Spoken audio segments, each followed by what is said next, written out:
आज की बात अब हर शाम सोमवार से शुक्रवार 8:30 बजे से। और उधर एसआईटी भी राम मंदिर में चढ़ावा चोरी की लगातार जांच कर रही है। कुछ इन्फॉर्मेशन एसआईटी के पास भी है। एसआईटी की जांच कहां तक पहुंची, किस किस से पूछताछ हुई, सब आपको डिटेल में बताएंगे। लेकिन उससे पहले इस वक्त की एक बड़ी खबर आप जान लीजिए। राम मंदिर में चढ़ावा चोरी विवाद के बीच सीएम योगी आदित्यनाथ कल अयोध्या जा रहे हैं। सीएम योगी राम मंदिर में दर्शन पूजन करेंगे। लेकिन इन सब के बीच दिलचस्प बात यह है कि मंदिर ट्रस्ट के महासचिव चंपत राय को योगी के कार्यक्रम में आने से मना कर दिया गया है। अयोध्या प्रशासन ने सीएम के दौरे के लिए जो प्रोटोकॉल तैयार किया है उसके पॉइंट नंबर 29 पर साफ शब्दों में लिखा गया है कि चंपत राय श्री राम मंदिर में सीएम के दर्शन पूजन की व्यवस्था किसी और से कराएं। जिसको भी अपनी जगह नामित करें उसकी जानकारी मंदिर मजिस्ट्रेट को दे दें। यानी संदेश एकदम साफ है कि चंपत राय योगी आदित्यनाथ के साथ ना दिखें, अपने स्तर से किसी व्यक्ति को नामित कर दें। अयोध्या के डीएम स्तर से योगी आदित्यनाथ के 19 जून के अयोध्या कार्यक्रम को लेकर जो निर्देश जारी किए गए हैं उसके पॉइंट नंबर 29 पर यह साफ लिखा गया कि चंपत राय श्री राम मंदिर में सीएम के दर्शन पूजन की व्यवस्था हेतु अपने स्तर से किसी व्यक्ति को नामित कर दें और उसकी जानकारी मंदिर मजिस्ट्रेट को दे दें। यानी संदेश बिल्कुल क्लियर है कि चंपत राय को योगी आदित्यनाथ के साथ नहीं दिखना है। और इसी बीच एक और बड़ी खबर बताते, उधर राम मंदिर में चढ़ावे की चोरी को लेकर एसआईटी की जांच का चौथा दिन है। एसआईटी की पड़ताल फुल स्पीड में चल रही है।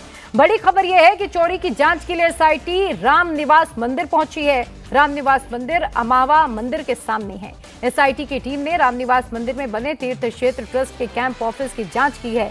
राम निवास मंदिर के कैंप कार्यालय में भी दान पात्र के साथ दान काउंटर बना हुआ है। राम मंदिर में दान करने वाले लोग राम मंदिर तीर्थ क्षेत्र ट्रस्ट के राम निवास कैंप कार्यालय पर भी दान कर सकते हैं। और यही वजह है कि आज एसआईटी की टीम वहां पहुंची और काफी देर तक दफ्तर की जांच की। एसआईटी जन्मभूमि परिसर में भी पड़ताल कर रही है। अब तक करीब 50 लोगों से पूछताछ हो चुकी है। आज राम मंदिर के ट्रस्टी अनिल मिश्रा को भी एसआईटी ने पूछताछ के लिए तलब किया। आरोपी टिन्नू यादव ने अपने एक बयान में ये कहा कि पैसे की गिनती की जिम्मेदारी अनिल मिश्रा की रहती थी। उनकी देखरेख में ही निगरानी होती थी, गिनती होती थी। और यही वजह है कि एसआईटी आज अनिल मिश्रा से भी पूछताछ कर रही है। और हमारे सहयोगी पवन जुड़ चुके हैं अयोध्या से। पवन, एसआईटी जांच कहां तक पहुंची और चंपत राय को योगी आदित्यनाथ के कार्यक्रम से बिल्कुल अलग कर दिया गया है, दूर रखा गया है, इसके क्या मायने निकाले जाएं, कैसे देखें इसे? देखिए, चूंकि एसआईटी की जांच चल रही है, चंपत राय के प्रबंधन को लेकर सवाल उठे हैं।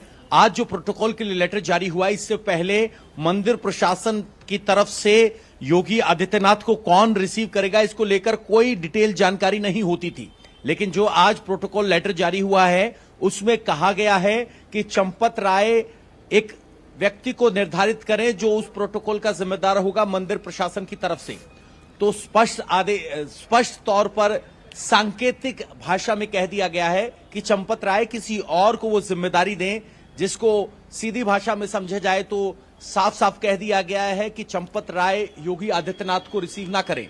इससे पहले भी कई मौकों पर योगी आदित्यनाथ जब अयोध्या आए हैं तो हमने देखा है कि चंपत राय उनकी अगुवाई करते हैं या उन्हीं के साथ जब दर्शन करने के लिए वो अंदर जाते हैं, व्यवस्था की कोई मीटिंग लेते हैं तो चंपत राय साथ होते हैं। लेकिन 19 तारीख को जब योगी आदित्यनाथ यहां पहुंचेंगे तो उससे पहले पॉइंट नंबर 29 इस तरीके से महत्वपूर्ण हो जाता है कि वो योगी आदित्यनाथ चंपत राय को कोई भी ऐसा प्लेटफॉर्म नहीं देना चाहते जिस पर लगे कि जो एसआईटी हो रही है उसको प्रभावित किया जा सकता है। ये सेपरेशन के तौर पर इसे देखा जाना चाहिए। रहा एसआईटी की जांच का मामला, तो एसआईटी लगातार बात कर रही है। कल हमारी एसबीआई के अधिकारियों से बात हुई, उनकी तरफ से बताया गया कि एसबीआई के कर्मचारियों को अभी तक एसआईटी ने पूछताछ के लिए नहीं बुलाया है। लेकिन हमारे सूत्र बता रहे हैं कि आज एसआईटी ने एसबीआई के कर्मचारी जो कि ऑब्जर्वेशन से लेकर कैश ट्रांसफर में शामिल थे उनको भी तलब किया गया है।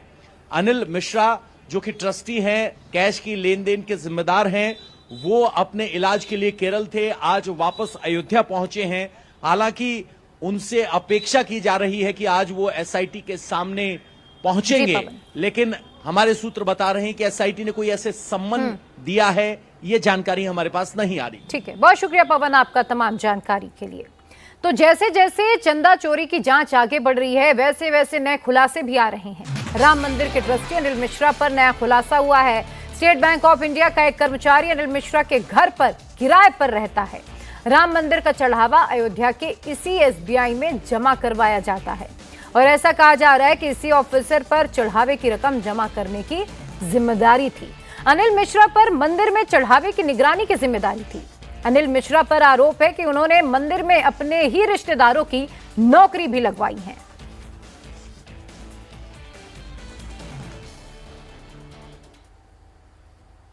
इस वक्त हम राम मंदिर के ट्रस्टी अनिल मिश्रा के घर हैं। जब हम यहां पहुंचे तो हमने देखा कि सीढ़ियों से एसबीआई के एक आईडी कार्ड पहने हुए शख्स नीचे उतरते हैं। जैसे ही हमने उनसे उनके बारे में पूछा, उन्होंने वो आईडी कार्ड उठा लिया और यहां वो गाड़ी पर पहुंचे। उन्होंने बताया कि वो पिछले 4 साल से यहां किराए पर रहते हैं। सवाल ये है कि मंदिर के चंदे की गणना की निगरानी एसबीआई के हाथ में।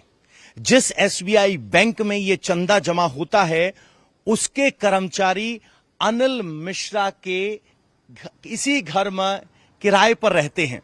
तो ये अपने आप में कॉन्फ्लिक्ट ऑफ इंटरेस्ट स्पष्ट दिखता है कि जो चंदा गिन रहा है, जो निगरानी कर रहा है, जिसके यहां चंदा जमा हो रहा है, उस बैंक में काम करने वाला एम्प्लॉय यहां अनिल मिश्रा के घर पर पिछले 4 साल से किराएदार है। यह बहुत सारे कॉन्फ्लिक्ट ऑफ इंटरेस्ट के सवाल खड़े कर रहा है।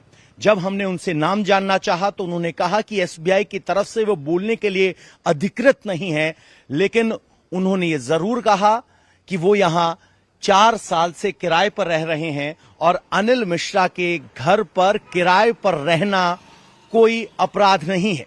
लेकिन हमारा सवाल यह है कि जिसके ऊपर चंदे की निगरानी या बैंक में चंदा जमा कराने की जिम्मेदारी है, वही अधिकारी ट्रस्टी के घर पर किराएदार कैसे हो सकता है? क्या इसमें आपको कोई कॉन्फ्लिक्ट ऑफ इंटरेस्ट नजर नहीं आता?